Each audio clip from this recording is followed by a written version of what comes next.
Hey there, everybody. Destin Legary here. Today, I wanted to talk about the video from Paris Lilly, where he asked for feedback about an Xcast episode where they basically said that nobody wants Killer Instinct. I don't really talk about it a lot on this channel, but Killer Instinct, giving you some context about my history, was a game that I adored as a young kid. My dad, this is the cart that I have had since it was released on the Super Nintendo. My dad had to drive 4 hours to get this because they were sold out everywhere near us. And then separately, yes, I still have my Killer Cut CD, and these are my original copies of the game that I have had since I these are like what 25, 30 years old. I still have my original player's guide, just giving you some nerd cred here, and I believe I have some scribbled notes in the back. About like how to do the combos and everything. I had mastered like every character in the original Killer Instinct. I absolutely adored this game growing up, right? It had an interesting cast of characters, and of course I didn't like KI2 as much as I like KI1. Most people enjoyed this one more, but as you can see, I still have my very weathered Killer Instinct 2 guide. The part of the reason that I bring that up is because of some of the statements that were made on the show, and Paris asked for feedback. And because I feel so passionately about this game and it meant so much to me growing up, I did want to respond in video form and talk basically about what was said on the episode. Paris has since come out and he said the following. He said, "I heard everyone loud and clear, and after doing some late night research, looks like I was dead wrong about Killer Instinct. Excuse me while I remove foot from my mouth and play it for myself." That is awesome. And before that, he had said, "It has come to my attention that our take on Xcast about Killer Instinct was wrong, a wrong representation of the fighting community on Xbox. So please educate me so I can understand why we were wrong and have a better informed opinion moving forward." And of course, the fighting game community came out in mass to correct what seems like an incorrect assumption. Now, I didn't really take much interest in what Paris said, but Gary Whitta, he's written movies, he's worked on Star Wars, Book of Eli. Like, I really, really like his work, and he's done a lot of interesting stuff for the industry. He had an incredibly negative and pessimistic take that just seemed so amazingly off base that I was really, really surprised about it. So I responded to it on Twitter and basically said, fuck that noise, that take was on point. So here's what he had said in the video. I don't want to deal with copyright stuff with those guys, so I'm not sure if I'm allowed to play it for you or not.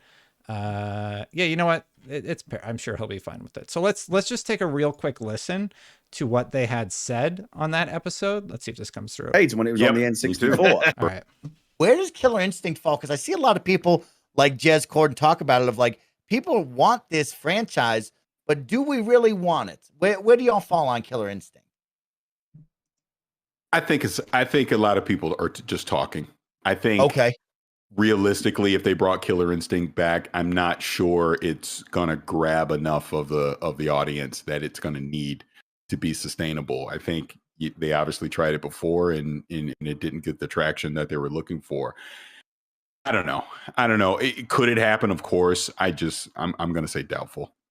So Paris, in my opinion, his take on the whole situation is, I don't think this will resonate with the audience the way that I would imagine. I don't think Paris realizes that 10 million people played the remake of Killer Instinct. Right now, the background loop on my TV is the one that's near and dear to my heart. It's I believe it's the arcade version that they released on Xbox for gamers to experience, right? Paris is basically saying, I'm not sure if it's going to grab enough of the audience. They didn't get the traction they were looking for. That's incorrect. And I doubt they'll have it at the showcase. I agree with the fact that I don't think we're going to see Killer Instinct at the showcase. I disagree with the idea that it simply wasn't popular. Many people pointed out that like this game had a massive audience, especially within the fighting game community. So my reply, was actually to Gary's point.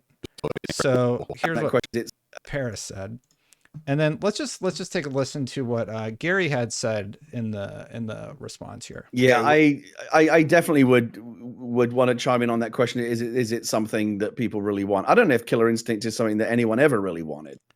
So he says, I don't know if Killer Instinct was something anybody ever really wanted. I think you can go to the fighting game community and talk to anybody who's playing the modern day Killer Instinct or just any fighting game people to realize just how incorrect that statement is.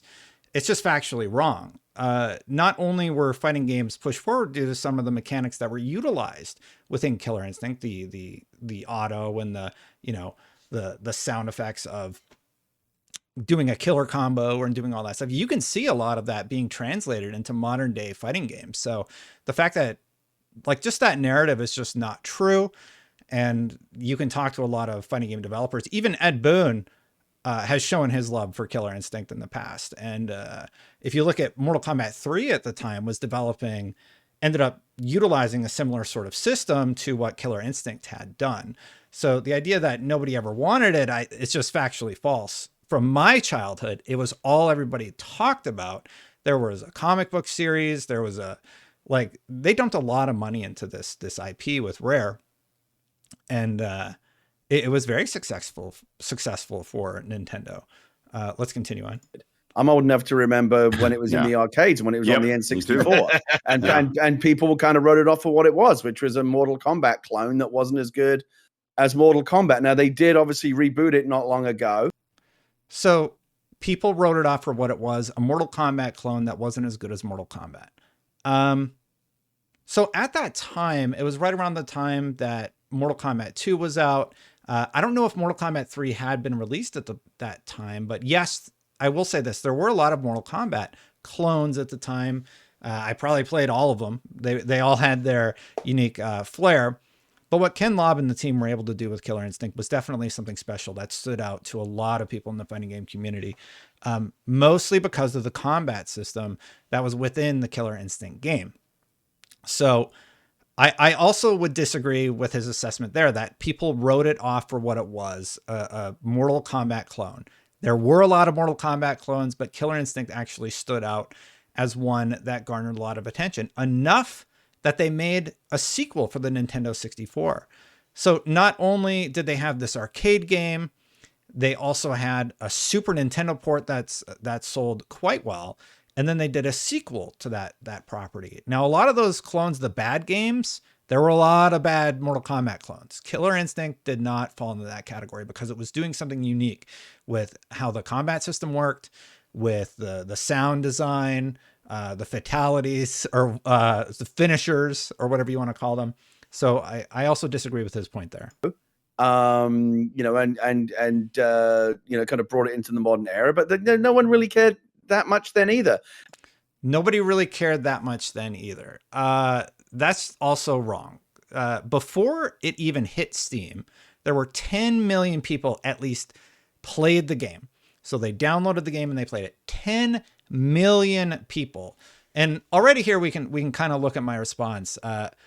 I'm also old enough to remember when KI in arcades, and that game was incredibly popular. Graphically, it was ahead of anything, and no one had done a combo system like that. 10 million people played the modern version, and it was at EVO 2014, EVO 2015, EVO 2016, and EVO 2020, when it went all online, Killer Instinct also made a comeback. There's a jet flying over my house right now. So 1 second. Dev support stopped in 2017. And now let's talk about what happened with dev support on the game. So basically what happened is Double Helix used an engine that was used in Buffy, and they made this Killer Instinct game, and it was so good. The sound designer, I'm blanking on his name, but I actually got to meet him and talk with him. I got to talk with a lot of the team. Rich Banagui took me around, and I got to the studio. I got to the Chief Thunder reveal, renamed to Thunder at the time, and talk about how they interpret a character like that in modern day, and they did a great job. The fighting game community was stoked, but the reaction to the reveal, what Gary basically said, nobody cared.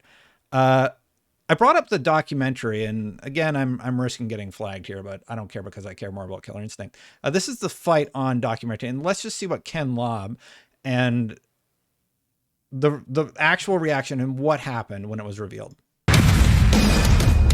I lost my mind when I heard that. I was like, E3, oh my God. See that announce, right? I mean, that was incredible. I believe nostalgia is a very powerful tool in the game industry.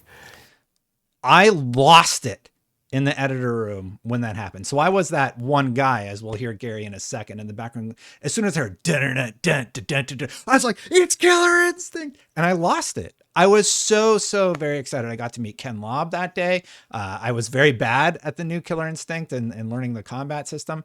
I would say I'm an average fighting game player. I'm nowhere near some of my colleagues who are really good. But to say that there was no reaction to this is just, it's very clear that the fighting game community just wasn't taken into account for this conversation. Because if you ask the fighting game community about this reveal, it was notable, to say the least. Here's what Ken Lobb said in the documentary. Once something gets to be 10 and 15 years old, if it was beloved, you have this opportunity to ignite the passion of people that have been playing games for a long time. So while there were people, shall we say, in the industry or even inside Microsoft who thought, okay, this game will be good. It's great to have in the portfolio. We're going to put it in the E3 trailer. It's just this weird short thing. That's probably going to be this little blip. It was the loudest moment at that press conference. The music starts, you get this buzz, the logo pops, and boom! Coming to your home in 2013, only on Xbox One! Jacob! Ah! I'm literally getting chills rewatching this. Like, that's how much it meant to me. And I know I don't just speak for myself. Like, they're like Maximilian, they use his reaction in this, and he lost it.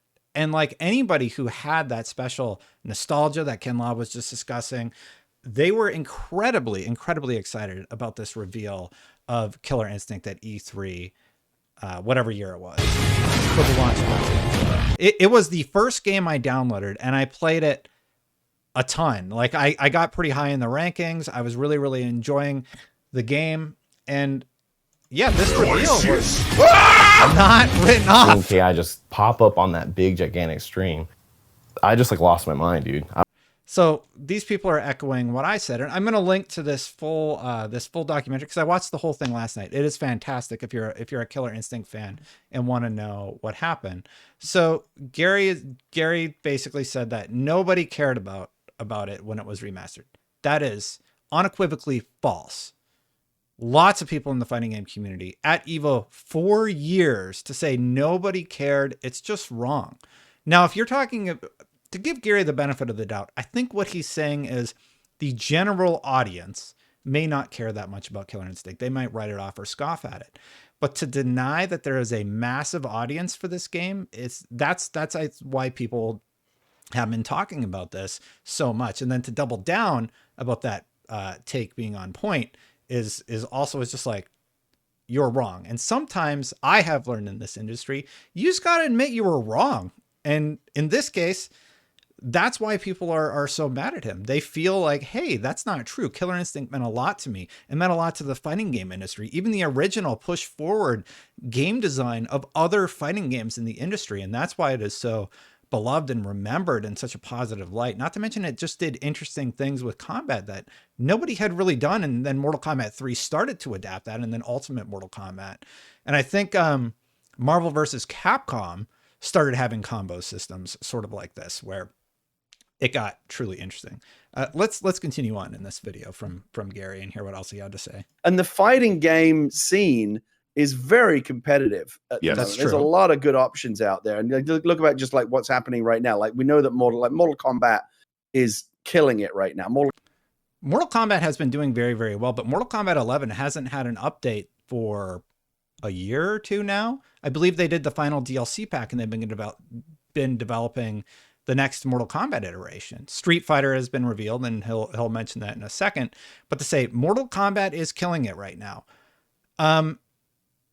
I don't really know where that's coming from, because yeah, Mortal Kombat's great. Mortal Kombat is awesome. But he says another thing that really hit a nerve for people. Mortal Kombat is great.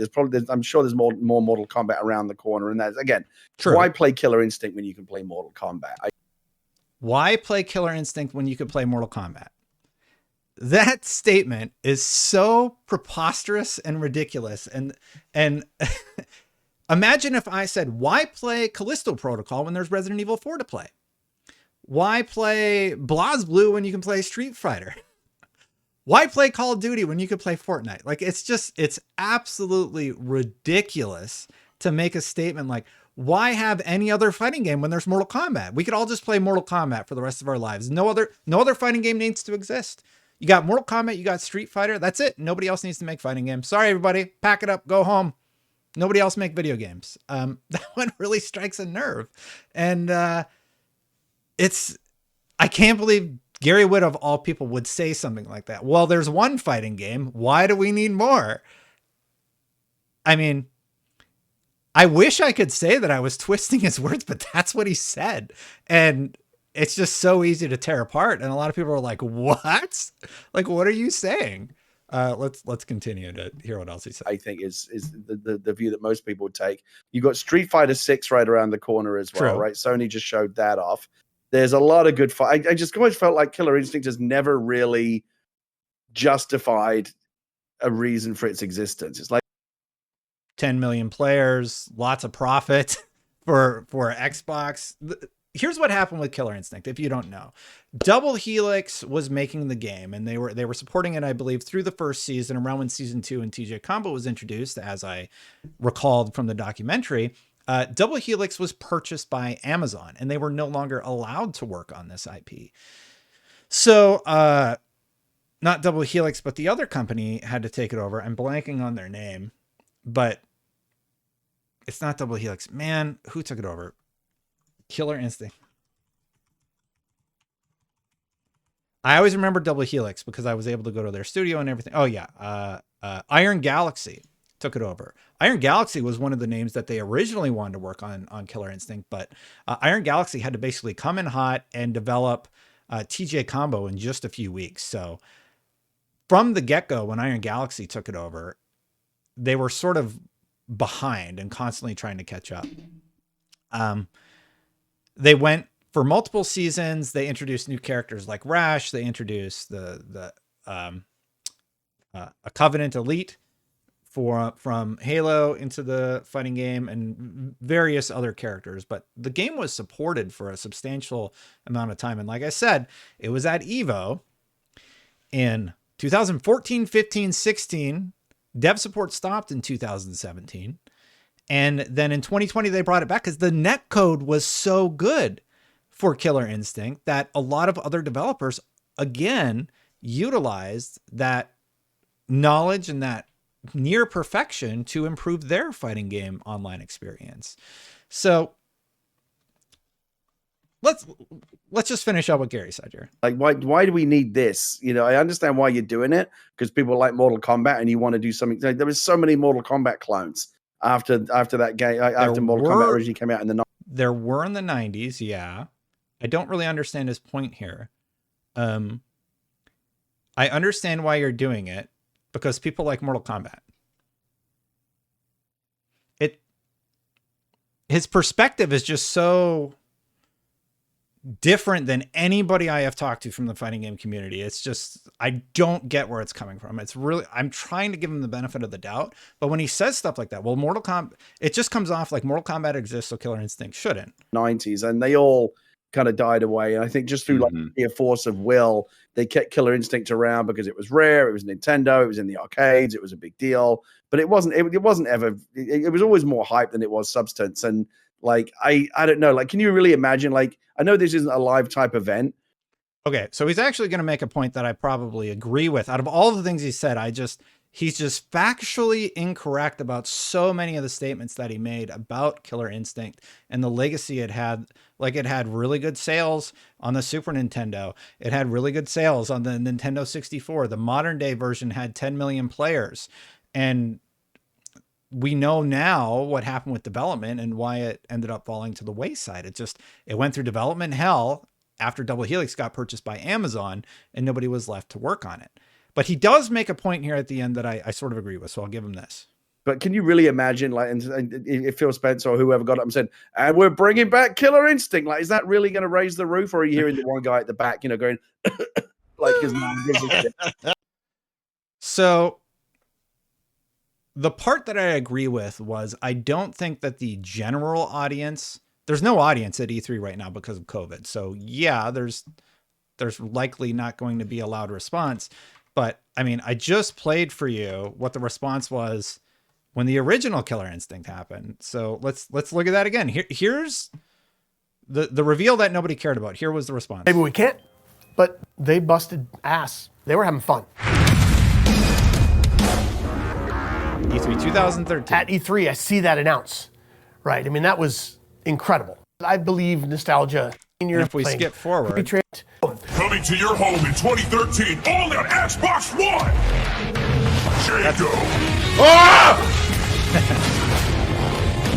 Glacius. Ah! Seeing KI just pop up. KI is back. Killer Instinct. Listen to that audience. We listened, and Killer Instinct is back, only on Xbox One. Personally admired and wanted to work with for a long time. I'm fucking crying. So when you say stuff like nobody cares about the game, it's only a Mortal Kombat clone, it's a situation where I feel like you don't need to have an opinion about every single little thing, right? If you truly don't know about the legacy of a fighting game, then I would just say you should say, you know, I'm not sure if there's a community for this. I'm not sure how people would react to it, right? But to double down and say, my point was correct. Nobody cared about Killer Instinct on the Super Nintendo days. Come on, dude. People still have their Killer Instinct watches. People still remember the Killer Cuts CD from back in the day and jamming out to the, I'll be honest, terrible music. Any Xbox One gamer has probably played the original or the remake of Killer Instinct and enjoyed it because the combat system was that good. And the sound redesign was just, it was really, really awesome. To say that no other fighting game should exist because Mortal Kombat and Street Fighter exists, like that's just weird to hear from Gary. It's like saying, well, Star Wars: The Old Republic exists, so why ever make another Star? Like it's such a bizarre take to hear from somebody on an Xbox panel that I just don't get it. And Gary is like, he's a very intelligent person. He knows Xbox, and I just feel like they were so far off base with Killer Instinct that I was actually surprised by what was said in that video. And I wanted to make my own rebuttal as a huge fan, as somebody who went to Double Helix when they still existed, got to do a reveal with IGN, and have talked with the fighting game community, got to watch those Evo matches when Killer Instinct was at Evo. We did the clips for IGN and we put them out, the finals. Let's see what that Killer Instinct. There were actually tournaments in Chicago this last weekend of Killer Instinct. Welcome. No, that's that's one of my videos. Killer Instinct Grand Finals Evo. Let's see here if we got anything. Yeah, so the Killer Instinct Grand Finals from Evo 2014 has 422,000 views. It's not 1 million views. The 2015, and that's just the IGN views. So if you start stacking them up, like it gets crazy. The Grand Finals at Evo 2015, did well. Also, here we go. Top 8 matches, Killer Instinct World Cup Finals and Grand Finals. Somebody like Maximilian posting this content, 1 million views. And that was 6 years ago. So it's coming from a perspective that doesn't seem to follow the fighting game community. And I think that's where Gary's coming from largely. He's talking about the general audience not caring about Killer Instinct. And unfortunately, what they fail to take into account is there is a massive fighting game community that isn't represented on the panel. And therefore, they don't have that perspective about how much this game meant to people like me, people from the fighting game community, developers in the fighting game community, and how it inspired them to make games in the future. So that was sort of my response to Paris and Gary. I feel like it's a take that is very, very far off base. And it's good to see Paris. Paris said, I heard everyone loud and clear, and after doing some late night research, looks like I was dead wrong about Killer Instinct. Excuse me while I remove my foot from mouth and play it for myself. And I appreciate that very much, Paris, that you actually listened to what people said, and you actually asked people what their thoughts were about your take. You don't often get that. And yeah, I feel like it was a very off take, and that's why he's getting so many responses and such a reaction from the community. But that's good. Sometimes you end up learning a lot about Killer Instinct or any other conversation that you have a topic about. And that's how we grow as human beings, right? So that's my sense. I hope Gary, Paris, and Snowbike Mike know that I still love them very much and appreciate the work that they do. But you were off base on this one. That's all I'll say. Thank you so much for watching my content about this. And if you like Killer Instinct, let me know your favorite Killer Instinct memory in the comments below. A big thank you to all the members that support this channel. I greatly appreciate you watching and enjoying this. I'm going to get out of here, so I will see you soon for the next one. Bye for now, everybody.